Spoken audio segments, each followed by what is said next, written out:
Assalamualaikum warahmatullahi wabarakatuh. Alhamdulillahirabbil alamin wassalatu wassalam ala asrafil anbiya wal mursalin wa ala alihi wa sahbihi ajmain. Puji dan syukur kehadirat Allah Subhanahu wa taala oleh karena kita pada kesempatan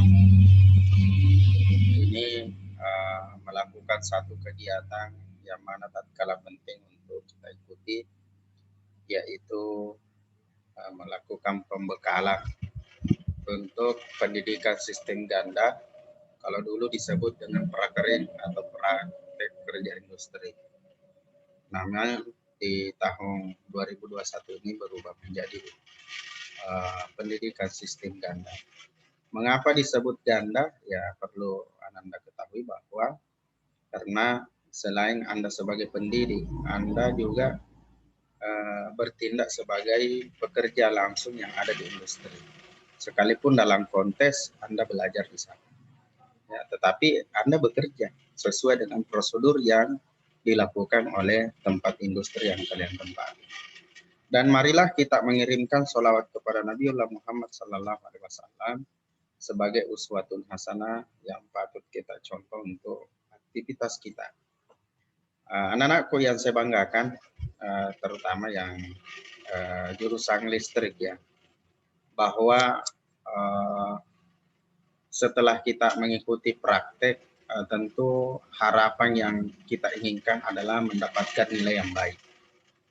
Ya, jadi setelah praktek di situ ada nilainya, ada nilai skill, ada nilai keterampilan, ya, terkait dengan apa yang Anda kerja sesuai dengan jenis pekerjaan yang ada pada industri Anda semua. Ya, jadi ada dasar penilaian siswa dan tata tertib PKL sehingga ketika ini terpenuhi maka endingnya atau yang ujungnya itu akan bermuara pada adanya nilai yang tertulis. Dan jangan sampai ada nanti yang melakukan pendidikan sistem ganda pas keluar ya dia tidak mendapatkan apa-apa. Ya, jangan sampai ada yang seperti itu. Dia atau ada yang bermasalah nilainya. Orang industri tidak mau kasih nilai. Ya, ternyata cek recheck ya enggak, bukannya tidak mau diberi nilai. Ya, cuma persoalannya Anda mungkin malas sekali ya gitu. Baik, dasar penilaian siswa dan tata tertib PKL ya, pertama adalah dasar penilaian program keahlian teknik instalasi tenaga listrik. Ya, jadi ada dasar penilaian program. Ya, tentu inilah ruang lingkup pekerjaan yang akan kita lakukan di industri dan inilah yang diakomodasi untuk diberikan nilai. Contohnya, ya, yang pertama adalah melaksanakan pekerjaan dasar dan perbaiki peralatan instalasi listrik rumah tangga. Ya, jadi seumpamanya Anda di industri diberi tugas untuk melakukan perbaikan atau peralatan instalasi listrik pada rumah tangga, maka ini bisa menjadi bahan penilaian. Ini bisa dijadikan sebagai kompetensi penilaian. Kemudian yang kedua, memasang instalasi penerangan listrik bangunan bertingkat. Ya, ini masih hampir sama dengan yang pertama, cuma ini sudah bertingkat. Ya, kalau Ananda ikut di asosiasi kontraktor listrik, ya, kemudian Anda melakukan apalagi namanya pemasangan instalasi di rumah bangunan bertingkat, maka Anda bisa diberikan nilai terkait dengan ini. Yang ketiga adalah melakukan pekerjaan motor listrik. Ya, entahkah itu membongkar, entahkah itu mengukur, entahkah itu menggulung ulang, ya, maka itu terkait dengan pekerjaan motor listrik, mengoperasikan, ya, itu. Kemudian dasar penilaian berikutnya adalah melakukan pekerjaan dan perbaikan rambu cahaya. Ya, rambu cahaya, ya, bisa saja rambu seperti apalagi namanya yang di ya di lampu merah itu ya, rambu-rambu kan gitu. Nah, kemudian yang berikutnya melilit dan membongkar komponen. Nah, kalau melilit ini biasanya itu terkait dengan penggulungan motor listrik ya. Biasa kan motor listrik juga bermasalah, kayak pompa air di rumah itu putus atau terbakar gulungannya sampai harus dibongkar kemudian dililit. Nah, yang dimaksud melilit di sini adalah melilit kumparan motor listrik supaya dia bisa bagus kembali, dan membongkar komponen. Nah, termasuk membongkar komponen di sini adalah uh, ini bongkaran yang rusak tadi itu kita harus tahu membongkar komponen ya, ataukah peralatan-peralatan lain. Nah, itu bisa. Tapi kaitannya ini ya tentu kayaknya dengan motor-motor listrik ya dan alat-alat elektronik. Yang selanjutnya adalah memasang instalasi tenaga bangunan sederhana. Jadi kalau Ananda di industri dipanggil oleh PLN atau oleh instalatir atau asosiasi kontraktor listrik, ya Anda diminta untuk memasang instalasi tenaga bangunan sederhana, ya maka Anda berhak mendapat nilai dari situ. Nah, bedanya memasang instalasi tenaga dengan instalasi penerangan, saya kira Anda sudah tahu. Kalau instalasi tenaga, maka itu terkait dengan biasanya motor-motor listrik yang ada di sana, ya, yang bersifat besar daya yang digunakan.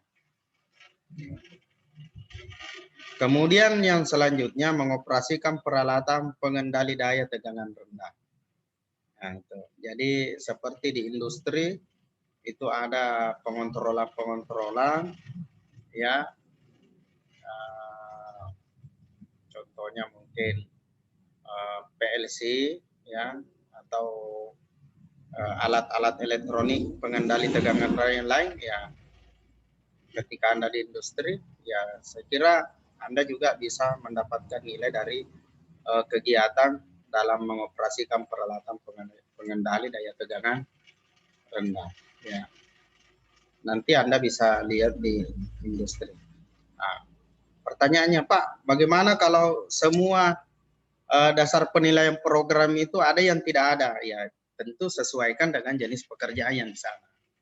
Ya, supaya jenis pekerjaan yang Anda lakukan di sana itu pada saat pemberian nilai itu sudah tepat dengan pada dasar penilaian program keahlian untuk teknik instalasi tenaga listrik.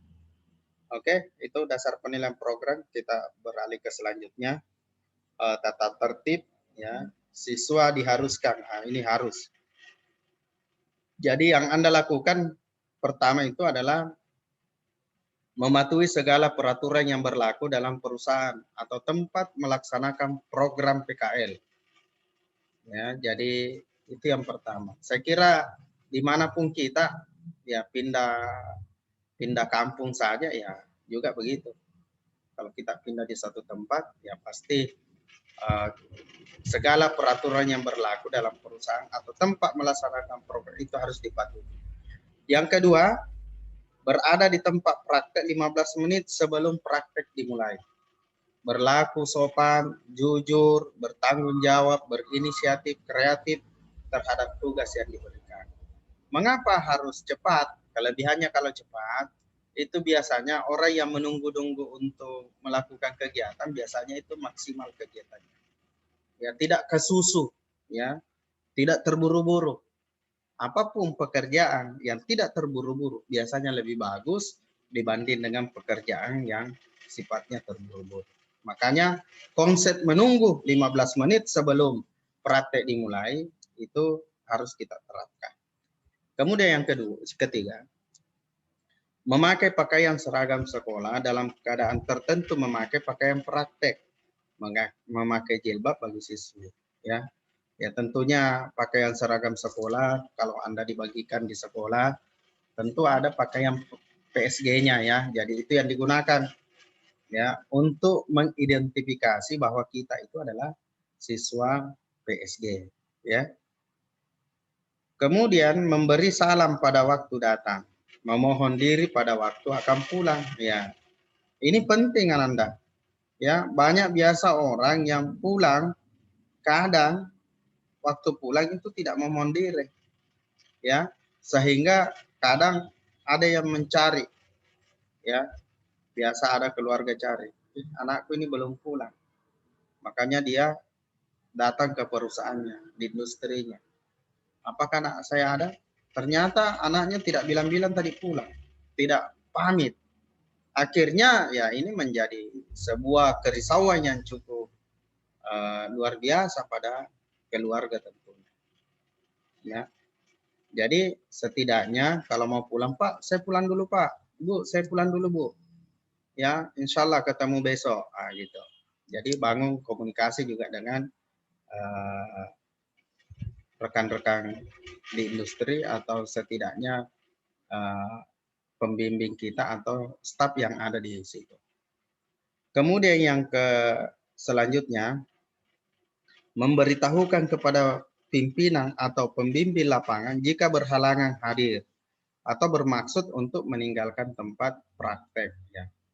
Ya tentu dengan memberitahukan kepada pimpinan setiap saat ketika ada yang mencari kita itu informasinya itu akan disampaikan dan diteruskan. Ya dan mudah mendapatkan kita. Ya. Jadi itu penting. Jangan sampai ada siswa yang justru sudah praktek, ya ternyata dia keluar dari industri tidak pamit ya, tidak minta izin. Akhirnya itu juga bisa mengakibatkan itu kekacauan.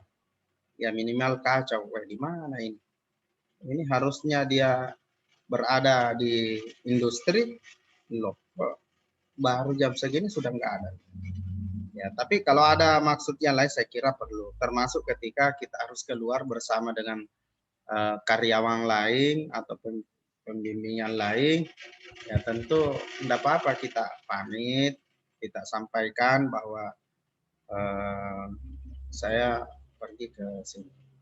Nah, kalau tidak hadir ya kita harus minta izin atau memberitahukan. Jadi kalau ada yang cari di situ maka langsung kita ketahui bahwa oh beliau tidak masuk, Ananda ini tidak masuk pada hari ini.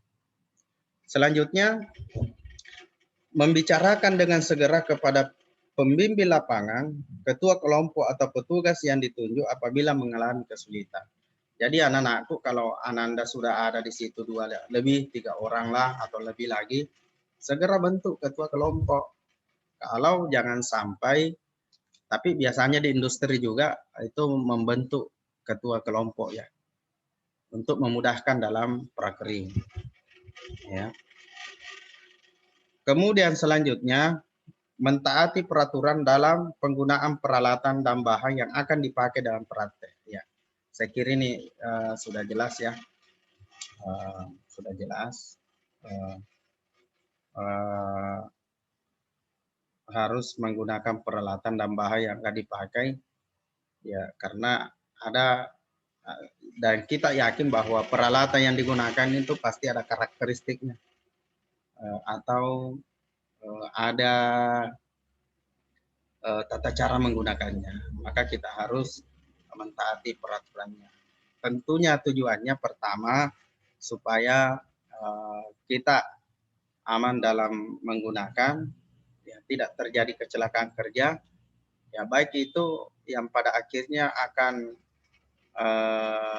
menimpa manusia atau peralatan yang digunakan. Ya, jadi Ananda harus menggunakan peralatan itu sesuai dengan bagaimana harusnya dia digunakan. Kemudian selanjutnya melaporkan kepada pembimbing bila terjadi kerusakan dalam pelaksanaan praktek. Ya, tentunya tadi pada saat kita mau praktek ya harus minta izin. Pak, boleh tidak saya terlibat di situ? Nggak boleh.